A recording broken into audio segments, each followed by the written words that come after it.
This is the Marketing Agency Power Hour, and I'm your host, Cal Wilder. Each week, we'll power through discussions on business challenges, success stories, and game-changing strategies. This show is sponsored by SmartBooks, provider of bookkeeping and accounting for marketing agencies. Let's get started.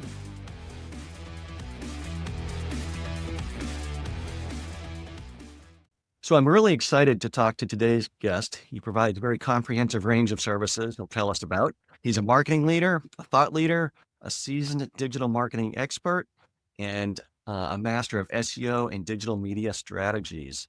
He has over 25 years of experience helping businesses grow their online presence and improve lead generation and drive sales. He's worked with over 500 companies in virtually every industry in his career. He's the B2B Fractional CMO of Brick Marketing, a B2B digital marketing agency. Nick Stamoulis, welcome to the show. Thank you. Thank you very much for having me. Appreciate it. So what is the single most important and powerful strategy driving success in your agency these days? So we in my 25 years as a B2B marketer, I have, as a company, we've noticed a trend of from a strategic perspective. Mhm. Wearing, I guess, we've coined a phrase called "wear 'em down marketing," and that basically is a comprehensive approach. And basically, to answer your question, it's consistency. So our version of consistency in marketing is to wear them down. And what that means, to wearing them down doesn't mean anything negative. What it means is you're trying to reach your target audience, regardless of the type of business, regardless if you're selling a product or a service, um, wherever your audience happens to be at all angles. So what that means is, for instance, in the B2B world, if a technology company is selling some sort of a solution to help other companies, they may do trade show marketing, and they're involved and they're sponsoring and they're speaking at conferences. They have to have a website that's effective, that has a nice sales funnel of lead gen. They have to have, excellent content, thought leadership type content, a good SEO presence, a good brand, engage in email marketing, and so it's, and engage in AI marketing, and everything that the AI brings to the table. So the point is, the single most important thing that I've seen in my 25-year career up to this point is consistency. When marketing starts and stops or doesn't have a strategic direction that ties to either business or marketing goals, that oftentimes it won't be as successful as it could. So you tend to work with mid-market or larger clients that have money to spend on all these different channels? Yes. So so my company, Brick Marketing, we're in Boston, and we have clients all over the country. And for 20 years, we've essentially, worked with kind of the mid-sized tier type clients.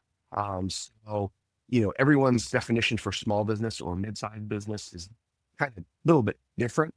Our definition is essentially, a company that may have a few people in the marketing department that may not either have the strategic guidance that they really need on the marketing side of things, or they need help. They just don't have a team to help implement. And that's where we come in, is we'll define the strategic direction and also help on the implementation as well.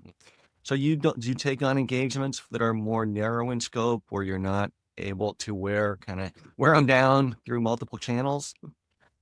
Absolutely. I mean, if, for instance, if a client comes to us, and, doesn't need help with everything, but they may need help with their SEO or their content marketing or managing their pay-per-click ad campaigns, we take a consistent approach. That's what's key, is consistency. As soon as you say, okay, well, let's stop and see how it goes. Unfortunately, the world, especially in the B2B world, where things take a while, there's longer sales cycles. There often many times are decision makers and influencers that kind of come into play for a company making a decision. It may take time. We have clients that might have a sales cycle of 6 months or 12 months.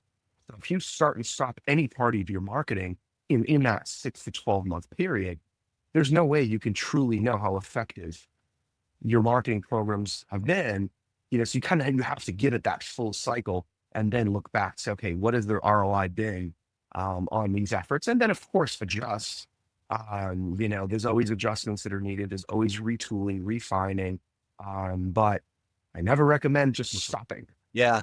Earlier in my career, I was, co-founder of an IT services business, and I was running finance operations there. My partners and I, we had this theory that in the IT services space, IT employees turn over every couple of years. They tend to not stay in the same job forever. And IT service vendors tend to, screw up every couple of years. And so so our objective was to build a large list of qualified prospects that we'd like to do business with and make sure we stayed in front of them so that when life happened, we'd be there and they'd remember who we are, right? Absolutely. And that's wear them down. You're basically, that need isn't immediate in many cases. But just like you said, it's when the time comes that they feel that trust, they feel that connection with either, an individual or a brand to say, these folks have been around for a while. They've provided free information, free data over a long period of time. And, maybe it's time, to engage in a conversation. So yeah, it works. It does work. Absolutely. So when we were chatting earlier, you mentioned you kind of provide that combination of CMO, strategic guidance, as well as whatever level of tactical implementation is required, right? So is that kind of what a typical engagement looks like? Yeah. So, I mean, an engagement's different, right? Every client is different. So, some clients have the strategic leadership, have the leadership in place where they don't need that direction. They just need help with implementation. And that's great. We welcome that. Especially when the leadership is there. But if it's not, we'll help provide it as needed, or be another set of eyes, be another soundboard. A lot of our clients like that, where we'll be, there may be a strategic planning meeting. They'll bring us in and say, hey, basically, you've worked with us for X period of time. What do you think? And we'll give our experience kind of answer that, whether it's good, bad, or indifferent, and obviously help the client any way we can. How do you go about measuring the results that you're producing for clients to kind of justify your continued engagement? Absolutely. So obviously, every client's different, and the KPIs, that we look for is different for every client. Some clients, might bring us to solve, a marketing challenge of increasing leads. Another client may say, you know what, we need to get any sort of post of things, whether it's, increasing an open rate on emails and click-through rate and, increasing the conversion rate on the PPC program, whatever it happens to be. Yeah, I mean, we measure everything that we do. We measure the results, because at the end of the day, it's about getting a good ROI, but also solving the challenges that need to be solved. That's the biggest thing, um, again, in my experience, I find that a lot of companies, sometimes forget, kind of silo it a little bit, where they'll look and say, oh, well, this, PPC campaign and the ROI is terrible. Okay. Is this affecting it in a different way? Right? Are we seeing a brand uplift elsewhere that maybe we can't quantify immediately, or, it may take time. An example of this, we had a client once that, we were managing, for an event, trade show marketing. And, our goal was to increase attendees to their booth, increase attendees to sessions that, speakers from that organization were speaking at the conference. And so, we did all the typical stuff of, the content marketing plan, email marketing tied into it to their in-house list, sponsorships at the events, social media programs, boosting ads, retargeting campaigns, all around with the goal of increasing that engagement. And, so the campaign went well, the event went well for them. Probably about a month later, the client came to us and said, well, we weren't really, we didn't really see the uptick that we had hoped. I said, well, I said, let's give it a little bit more time. Let's let your sales folks work through the leads that you guys receive from it. And let's see what the ROI really looks like. About 2.5, 3 months later, we reconnect and they essentially said, well, you were right.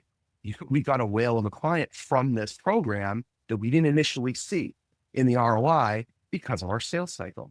So yeah, to answer your question, the version of measurement is, and the goals that are tied to that are different for every company, every campaign, every program. There's no one clear, you know, increase your leads only. Obviously that's the point of marketing, is to increase business, but there's so many other, KPIs that are kind of tied throughout that. So how do you go about customizing the plan and the metrics for each client?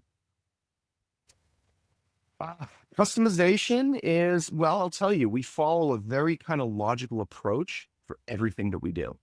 So our approach, whether it's, a fractional CMO client or an SEO program or, PPC, social media, content marketing, whatever the actual channel of marketing that we're helping our client with, we follow the exact same path. And that is to first audit what they're doing. That's the first thing. We need to see, is it brand new, or do they have any type of data that we can look at just to dive into? Auditing every part, every channel, or at a higher level is important first. Once we conduct the audit, then we look at all the variables contained within that that's tied to their goals. So their goals may be to hit a certain number of leads, certain number of sales goals. Like I mentioned, that trade show example, whatever it is, every client is literally different. So, and then what we do is we look at the data that we found in the audit, look at the goals, and then we will use our 25 years of expertise and experience coming back to them to say, okay, here's the strategy that we believe we should start. And then once the client signs off on that, we go, and then we implement it for the client, obviously keep them informed along the way. And once, if it's a short-term program or a longer-term ongoing program, we measure it and, report it up, down, left, and right. Yep. Well, you must be doing something right for Brick Marketing to be celebrating its 20-something year anniversary, right? I hope so. Yeah, I'd like to think so. Obviously, it's still around. It takes a lot to stand for 2 decades in this industry. It really does. So are there any special implications for how you staff the engagements or hire or recruit people, given this focus that you have? Do you tend to use a lot of contractors with specific expertise depending on the engagement, or you tend to do W-2, or how do you go about, kind of staffing the engagements? Question. Great question. So with us, we only take on clients that we can truly help. So if it's out of that realm of, because we've worked with 500 or more clients, but, and virtually every industry. So obviously we haven't worked in every industry, and, we have strengths type clients and ones that we wouldn't touch. So for instance, for us, we don't work with enterprise brands. We don't, the big name drop brands. That's not the type of agency that we are.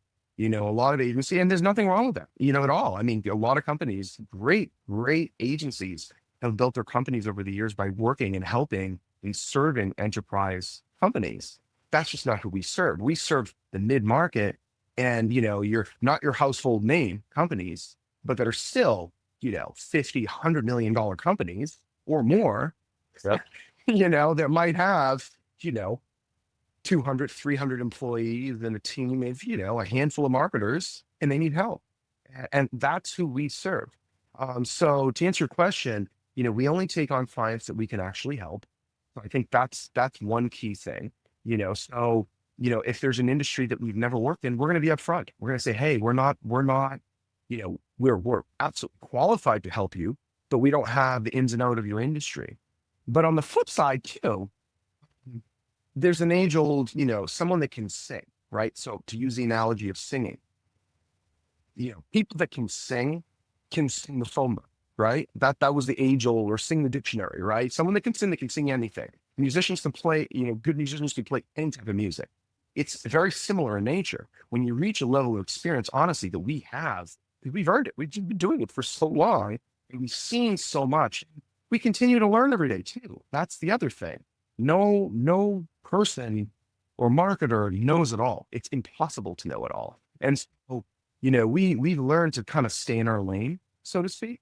That, if there's a particular industry or client that we really don't work with, we're going to just tell a potential client and say, hey, there's plenty of other folks out there that specialize in this. I think that's where agencies sometimes fail and not fail, but develop reputations maybe that aren't the best. And I've seen it. I mean, I'm sure you've seen it too. It's they take on more work that they can handle or work that they shouldn't be handling. Every type of work that we handle, we have experience, we have processes in place, work that we've repeatedly done over and over and over with success over a long period of time. And so hopefully that answers your question. Yeah, I mean, I can parallel in my business. We really love working with marketing agencies and professional services firms in general. Having said that, yes, we work with other industries too, but we are very careful, like you are in the sales press. I mean, I believe a good bookkeeping, accounting, and financial advisory and tax firm should be able to work with a lot of different industries, but not every industry and not every size business, and so you've got to be careful about what you bite off, so to speak. Absolutely. Absolutely. I mean, I've seen it countless times where companies have come to us, clients have come to us and, and we usually will do a deep dive into all their past marketing. When I mentioned the audit phase, when we audit a client's, past marketing initiatives. And, one question always asked is, have you ever worked with any other agencies? The horror stories that I've heard on that side of things. I mean, it's crazy, but it also not surprising sometimes. And a lot of times you know, sometimes they'll mention the agency. This seems like a big company. On the surface, it does. To me, it's like, okay, they took on more than they could chew, or they just weren't equipped to handle that type of work. Yeah. And that's when things kind of bite you, and the reputation tends to suffer as a result. Do you tend to partner or have relationships with other agencies where you can refer that work off? It's not a great fit for you. We do, absolutely, we do. What we'll do, yeah. I mean, if there's certain, for instance, if an enterprise opportunity comes our way, there's a few agencies that we're partnered with that will literally just a warm handshake pass it off, because that's not who we serve. We're not gonna, we're a 12-person company, right? We're not gonna take on an enterprise company that's going to wipe out our book of business that we've built for 20 years, and all our attention is going to go to them, that's to me, that's not a sustainable way to grow our company. Yeah. That's a short-term thinking, like, oh, I get to get the big name drop, and then what? That's not looking out for your clients that have been loyal to you for many, many years. I mean, we have clients that have been with us for, 12, 13 years plus. The average client stays with us 4 to 5 years. And usually when they leave, it's because we've helped them grow enough where they can now bring it in-house. And that's great. That makes them happy. That means we've done our job well. Um, so Yeah. I'd much rather have, 5 or 10 new small to mid-sized clients and like 1 or 2 whales, because it's just a different ball game. yeah, I agree. Yeah.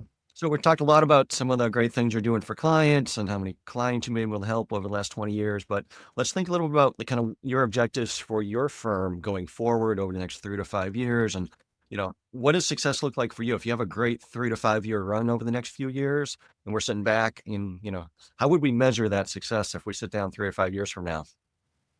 Yeah. No, that's a great question. So for us, we're a B2B digital marketing agency.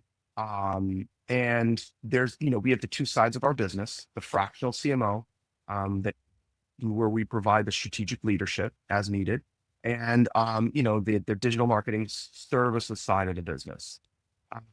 So and so that makes us different just right off the bat. Of the 15,000 digital marketing agencies in the United States, there's not many that offer both fractional CMO solutions and digital marketing solutions to the B2B market. There just isn't. So that's one area that we, are planning to grow, more, fractional clients, honestly, that's what I love.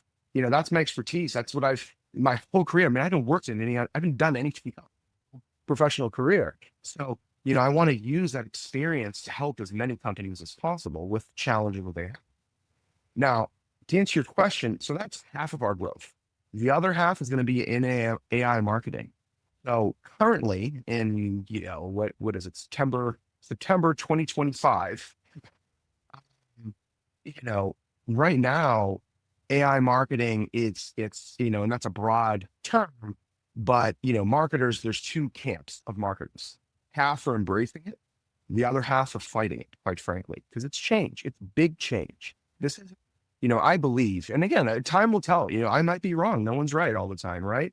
So I might be wrong, but I believe we're right now in a phase of, in like, I'd say probably 1993 or 1994 internet years, when the internet first started, right? In that time frame. That's where we're at right now.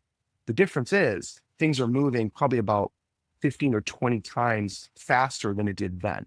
So I think we'll get to the full maturity of where we're going to get much faster. So it's going to be a roller coaster ride. It really is. So that's where I see tremendous upside and growth. And we're all in on AI marketing. We are all in. We are embracing it.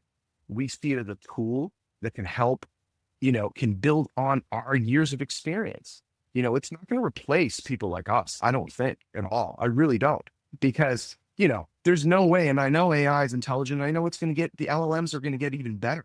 And I'm aware of that, but I don't think, that it's going to be able to replace expertise and the intangibles that come with that level of expertise that it just can't see, that's not visible on the web. Right. The expertise, the judgment, the ability to prioritize. Yeah. Absolutely. Absolutely. So I believe that, that's where the growth, and that's why I'm pretty confident that our company is going to grow, and helping as many companies navigate that uncertainty, and I'll tell you what I tell our clients that ask this, because I get asked literally this question every day is, how do you see things flushing out? Should we invest more here, less here? I say, you know what? Have a steady hand. This is where you need a steady hand, seriously. And this is where, like a fractional leadership or just any in-house leadership is really needed. So like, for instance, recently, Salesforce, right? They laid off 4,000 people because of, those quote unquote AI cuts, due to AI cutting. That just could be a party line. No one really knows, right? But to me, that's short-sighted behavior, because, instead of just, quickly laying people off, really take a step back. It's okay. How can your existing teams leverage these tools to grow these businesses and marketing organizations, and not just replace? To me, in my mind, it's not a replace. Now, I'm sure there will be some replace over time. There will be. I know there will be. Just like when the internet, I mean, how many travel agents are there out there now? I mean, there are still a lot. A lot of people use them, but most of us will go to the travel booking sites to book our travel. We're not going to a travel agent, right? Map makers, right? Before the internet, that was a profession. That was an industry in map making. Now you go to Google Maps, right? Yeah. The point is, yes, I believe, some jobs will go away, but then others will be created, right? Like we wouldn't, brick marketing, we probably would exist, but we'd be all traditional marketing if the internet didn't exist. There's no SEO, there's no social marketing, content marketing is not a thing. There's no email marketing if you really stop and think about it, right? So when the internet came out, everyone was crying, oh my goodness, it's going to destroy all these jobs. It did some, that opened up a lot of opportunities for new jobs and new growth. And I think that's where we're going with AI. Yeah. Now, you shared with me when we were speaking earlier that you've made some investments in developing some things around AI. Do you want to share anything about that now? Absolutely. So since ChatGPT launched, I believe it was the end of 2021 or beginning of 2022, if I'm not mistaken, I'm not sure of the exact timing, but we were all in. So we started testing it right from the get-go. And, over the past year, especially when the LLMs started offering the paid versions of their tools, accessing the internet, because you remember when they first launched, they didn't have access to open data. Yeah, I remember things seemed to dramatically change maybe a year ago or something like that. The tools got better. They became a lot more accessible to the layperson, and it seemed to be taking over. Yeah. Yeah. So when that happened, we hired someone on our team that's just doing AI marketing. Literally, that is their job in our company. And so basically, what we're doing, we offer three services, which we actually just publicly launched this month. We've been beta testing them all year with several clients that we've used. They gave us permission to beta test some of these programs, and also for our own marketing, our own company.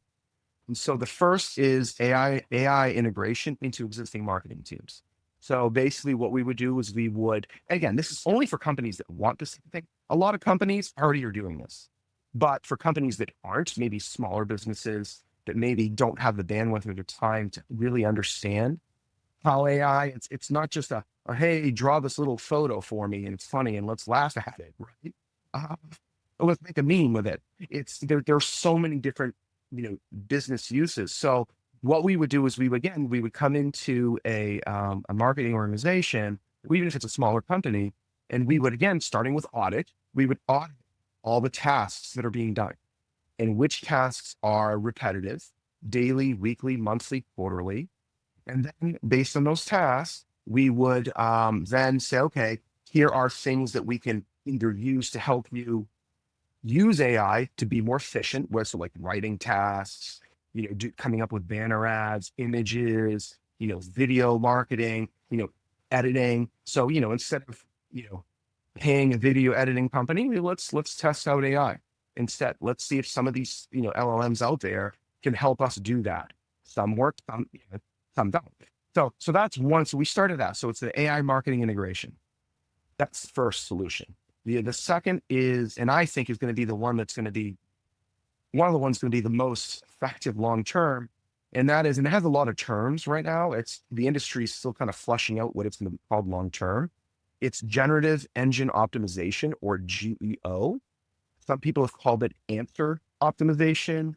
Basically, it's SEO, search engine optimization, for AI. So you go to ChatGPT, Perplexity, Cloud, Gemini, via Google search, any of the LLMs out there, and you search for a product or service.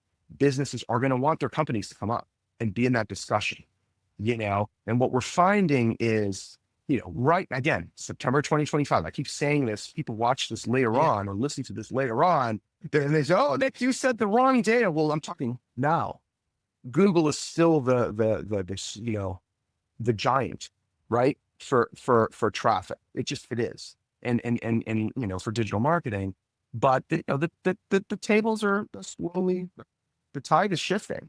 And so, the key is to be, and what our GEO service is, our generative engine optimization service is we are integrating into our SEO and content marketing solution. So instead of offering, right now, things aren't sophisticated enough to offer it as a standalone. It's just not. The tools aren't there yet. The standalone tools, there's no analytics yet. And, like we have Google Search Console for Google to look at the technical pieces for SEO. That doesn't exist for AI, not yet. There are third-party tools that are great and they're getting better, but they're not there yet. You think it's going to come? Like Google wants to sell more ads, so they want to give you the tools so you can buy more ads. What's in it for the AI folks? So you use their tool instead of their competitor's tool, or like what? Yeah, I mean, I personally believe the LLMs, the AI platforms will have their own tools. I also believe that they will have direct advertising, right? Because, you have like, OpenAI, how many billions is it valued at right now? It's not generating any revenue. They haven't done any ads yet. Is anybody running ads on these GEO platforms yet?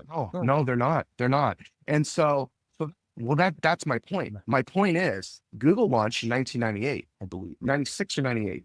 Not really, maybe 96. They launched Google AdWords, if I'm not mistaken, because I remember managing campaigns when it first launched in 2001. So up for that 3-4 year period of time leading up to that, there were no ads in Google, right? It was completely free, And so I believe that's what will most likely happen. I mean, it will at a certain point in time. And then when that happens, then we get more sophisticated. But right now, September 2025, we are, incorporating the, generative engine optimization as part of our SEO and content marketing. So what that means is right now we have the balancing act for clients. So what we're doing is we're looking at traditional SEO, thinking technical SEO, doing content audits, competitive analysis with all these wonderful tools that we have, both from Google, from Bing, and also, other paid, search tools that are just great. They're just wonderful platforms, um, you know, and then we're layering the GEO stuff on top of it to balance. Like would I recommend a client go and redo all of their content marketing? So it's all FAQs, all answered, in short bullets. No, I wouldn't. If it's good for users, yes. If it's good for your audience, for people coming to your site, absolutely. But just for the sake to potentially, maybe do right, in ChatGPT and Gemini, get more traffic, I wouldn't recreate the wheel. So that's why we're integrating it as part of, our SEO and content marketing. Now, the nice thing is because we're all in on AI, as these tools advance, progress, we will test all of them. We will bring them all to our clients. So clients that come and work with us, we're literally going to be at the forefront of that. So they won't have to experiment. They're not going to have to pay for these tools. We will. That's what you're paying us for. We'll test them and vet them and make sure that they work for their companies. So you're spending a lot of money, a big investment in kind of figuring out navigating and mastering these tools. Like, how do you work that big investment into your overall company cost structure? It's tough, because right now, kind of like one of those things that we're planning for, like you said, the 3 to 5 years ahead. I'm not looking at the now for this at all. And we need to be at the forefront, because if you're not, what's going to happen is you won't get the competitive edge. And, I've been doing this when the search engine started. That's how long I've been doing this for a living. So it's kind of like, okay, I need to be all in on this. And this is going to carry me through probably to the end of my career. Right. And so, but yeah, to answer your question, right. But that's just it. Right now, these tools aren't expensive.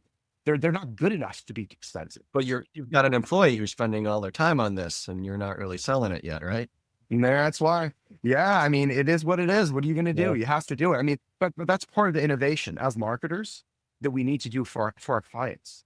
This is why companies hire Brick Marketing for this type of a thing. So they don't have to send, their employees to these conferences and to test all these tools. Because guess what? If you have a marketing team or a sales team or biz dev team, whoever internally testing these tools, they're taking a time away from their day-to-day jobs and they're not being as productive as they could. So that's where we come in and we say, okay, we're doing the testing for you, type of thing. And then as it evolves, we're going to be evolving with it. We're not going to be, I'm not a believer in using antiquated or older techniques. I don't believe in it. But on the flip side, I don't believe in abandoning things that have proven to work for a long time.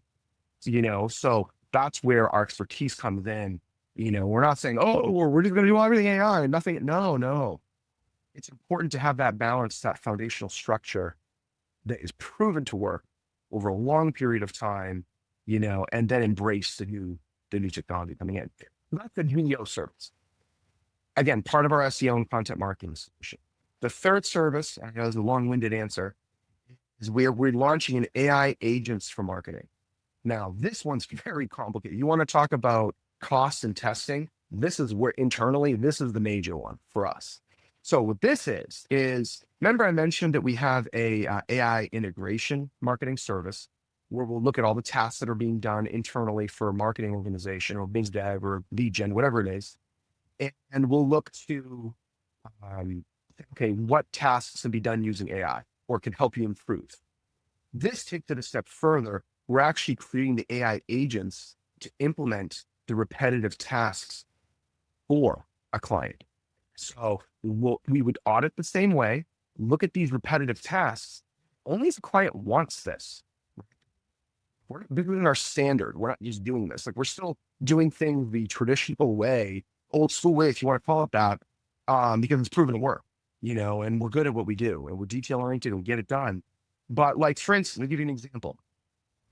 let's just say an email newsletter gets scheduled every month, and all the content has to, you need one content piece from this department, one from another department, one from a third, the copywriters that are writing content, put it together, send the test emails out before it goes out.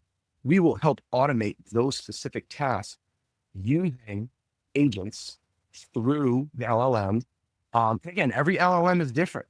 So we've actually, our team has put together a matrix of every marketing task. And I think I'm probably going to share it, by the way, in LinkedIn.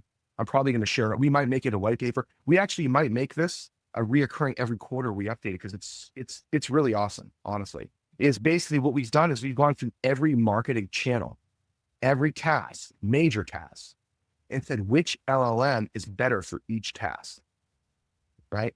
And so the agent's piece of it, the key of that is to create efficiency. The key is, instead of paying like an agency like ours, $8,000 or $9,000 a month, $4,000, $5,000, you're paying us $2,500 or $3,000 a month. We're using agents. What are some of these kinds of tasks specifically that you could train an agent to do?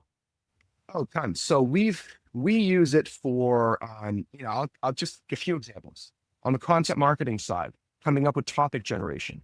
So basically looking at, at various social media platforms and the web, and looking at what topics are getting engagement, what topics are hot topics, and developing, basically titles and topics of content that are relevant to a particular business, and doing that on a daily, weekly, monthly basis. How that helps is, we have 2 writers in our team, and we have clients that, where we do a lot of writing for on the content marketing side. Having that AI agent automate that type of a task creates efficiency. So now a writer doesn't have to manually look. They're going to get all these topics, and then they're going to decide based on the audience, based on the tone, based on what the goals are, so that's one use. Another use, on the lead gen side, prospecting. Like you mentioned before, your example, a lead gen of putting together a group of small, of potential targets, right? Of companies you may want to target. Okay.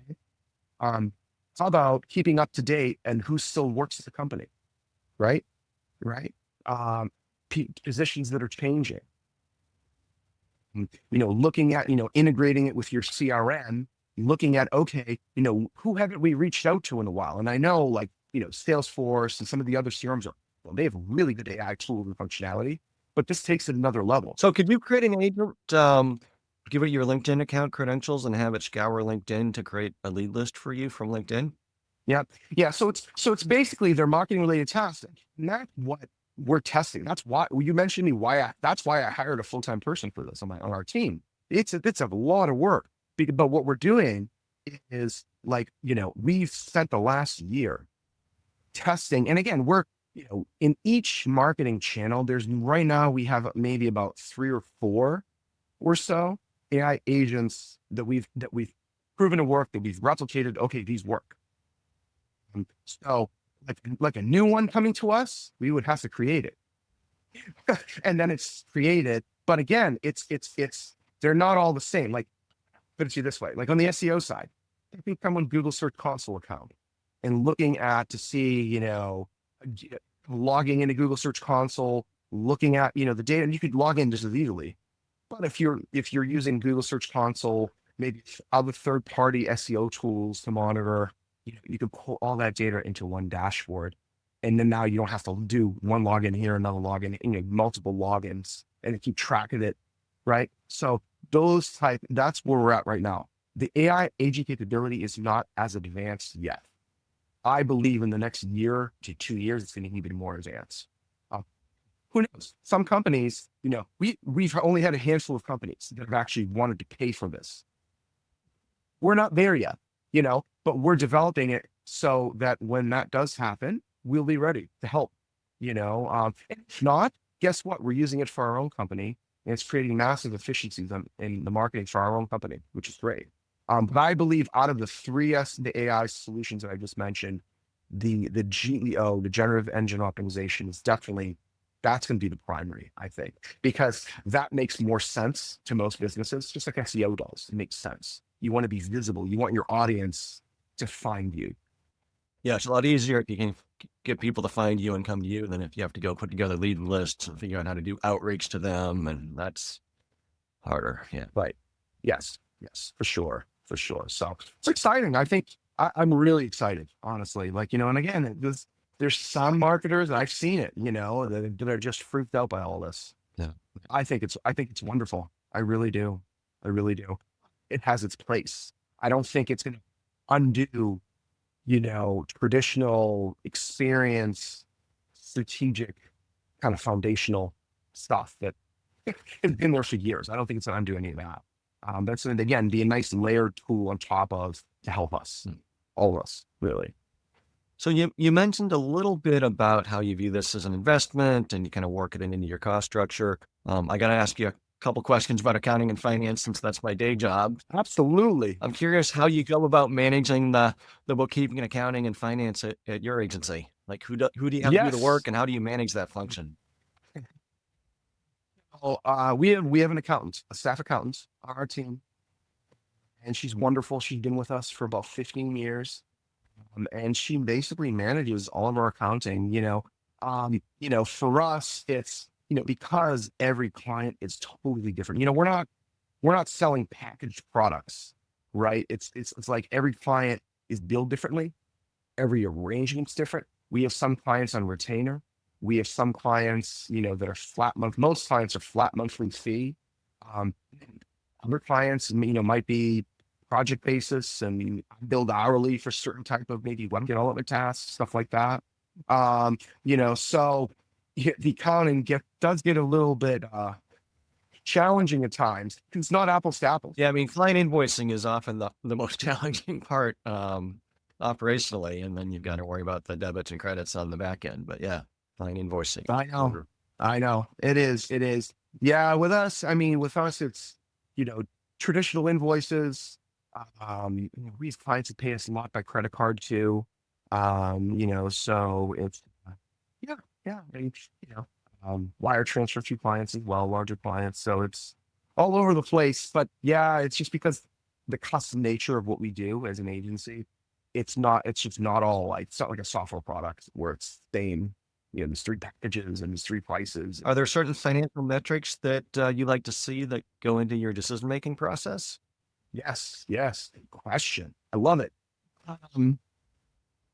So for us, I look at lifetime value when we look to take on a client, because for me, because of the longevity of what we do and how we help clients really grow their businesses and solve their marketing challenges and accomplish their goals, it takes time.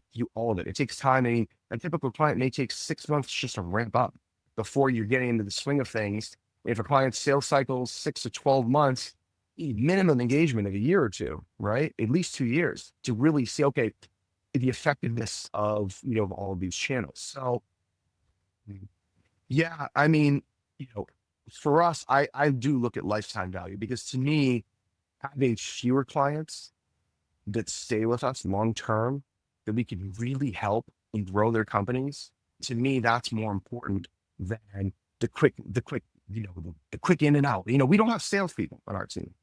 I'm it. We're a small company, right? We're a small agency, 12-person company. So, and I don't view it as sales. I view it as, can we actually help this business? Can our team, do we have the expertise, and, do we have the know-how to help this company, solve these challenges? So that's how I look at things. I look at them at, kind of the long-term value of a client. How do you go about aligning pricing with cost structure and target profit margins? After I have an initial meeting, with a potential client, I'll, obviously just, an introductory meeting. We'll go through kind of the specifics of the challenge and problem to be solved, and maybe some things they know that they have immediate need for. And then then we'll have a team meeting, and I'll meet with my team, and then I bring it to my team. I don't, and this is where I believe we have a strategic advantage to grow. I want us to grow, not to maybe 100-person agency, a little bit bigger would be good. But, but this is our strategic advantage where, a typical salesperson, we could do it because they have to hit their numbers. They have to hit a quota, have a quota or numbers. I mean, we do, but it's not, I'm not tied to it. So it's like, oh my goodness, this is my company, right? And this is my reputation, my company's reputation's on the line. So I don't want to take a client just for the sake of it, not be a good fit, get a reputation, and then they leave, and oh well, we made some quick money, but now they're not happy, and that's not going to help me sleep good at night. So for us, what we do is, we have an introductory meeting, then we meet with my team. And then I bring it to my team and say, okay, here's a debrief of the potential client that I spoke with.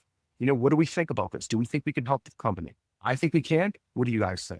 And then we go through it. And then based on that, um, we estimate together hours that it will take, time that it will take. With us, usually that first 3 to 6 months is heavy lift time, I call it. And then after that, things settle down and we get more into a rhythm. There may be other projects and other things, but usually after month 7, whatever it is, doesn't matter what we're doing for a client, it drops the price. So that's how we charge. Our price drops usually after 6 months. It's tied directly to the work that we're doing and expertise too. So it's not just, see, that's the thing. We're not freelancers, right? A freelancer, you're charging to do tasks, and the client, and there's no strategic expertise whatsoever. And you have to tell, if you're a client, you tell the freelancer, I want you to do X and then Y, and they're only in, and then Y. We're going to do A through Z. And look out for the client's best interest. And if we see something, we're going to say, hey, we don't think this is right, and here's why. It's up to you, but we don't believe this is going to be the best approach. So that's kind of how we charge, and that's why we kind of I look for long term, because that's how we can show results is, from keeping a client long term, we're going to help them build their business and solve these challenges in my past. Is there anything you learned the hard way about financial accounting that you do differently if you had to do over? Yes. I would say, do your reconciliation every month, and my account will be happy to hear me say that. When I started my business, I didn't used to do that, and I remember, I think this was maybe year 1 or year 2 when I started my business. I waited to the end of the year. Let me know, how do you think that worked out? Not well. Not well at all. No, took probably quadruple the amount of time that would have if I just stayed up with it every month. So I would say, on the accounting side, keep up with it. Manage your expenses. That's another thing that's important. We have budgets just like every company does, and we stick to our budgets, and we spend accordingly, and we don't overspend in any one area. Just like we can do for our clients. The same thing for us as we do for our clients. We're not overspending. That's on anything. Not just marketing function. Technology products, or overhead or employees or anything like that. So. Cool. Well, Nick, you're obviously having a lot of success running your own business now. Did little Nick many years ago think he'd be running his own business one day? I did actually. Yeah, I'll tell you, that was a goal of mine. So I went to school for marketing, and then I worked for a lot of companies. I worked, for a direct marketing agency as a marketing manager. I worked in a travel company as director of marketing. And then I worked for a few search engine marketing companies. And my goal all along throughout that whole process was, I can't wait to start my own company. Because I knew the way that I wanted to do things. I didn't want to do things like where I mentioned about just taking on business for the sake of it and just clients that you can't help. That's one thing that I used to see at other agencies that I worked at before 20 years ago when I started Brit. That I said, you know what, mental note, you're never going to do that. Never just take on work for the sake of it. Never just help someone that you can't take on work and you can't help them. I mean, that's ridiculous. So, that was one thing. And then, be good to your people. Honestly, that's another thing. I'm very fortunate. I have an amazing team. None of what we do through Brick Marketing, it's not just me. no company is one person. It doesn't, I don't care how large it is, unless you're a solopreneur, which is cool, no problem at all. But, but it's, it takes a team to win, and to win for our clients, it takes a team. And so I'm very lucky to have just great people that work on our team. And, but I believe in treating people well. And so that was another thing that I learned, that before I was working for other people, so I saw a lot of things, as we all have, working for others, that, I said, mental, no, that's not a way to treat people. And now hopefully we don't have those blind spots and people aren't saying the same thing about us, right?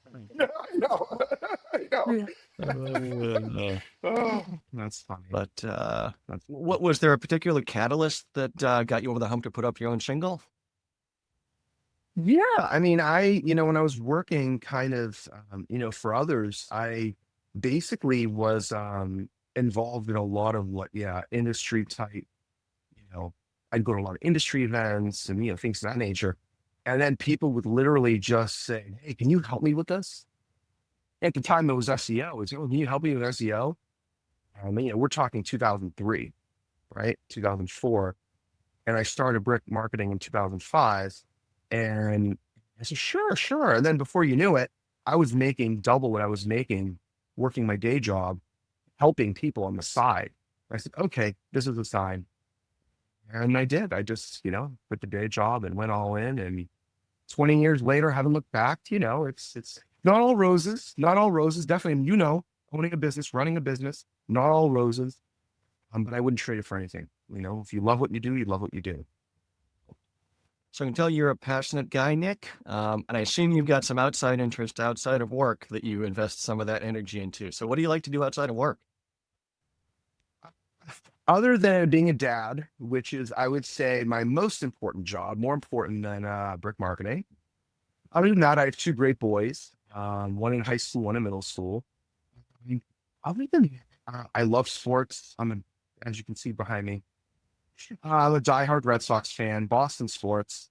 I'm a sucker for all of the Boston teams. Tough Patriots game yesterday, though. No, it was. But I'm optimistic.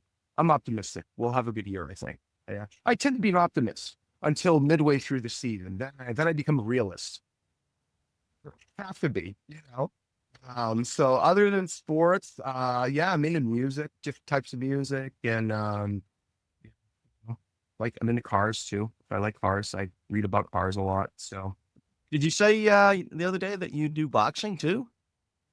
I do. I've boxed for 10 years.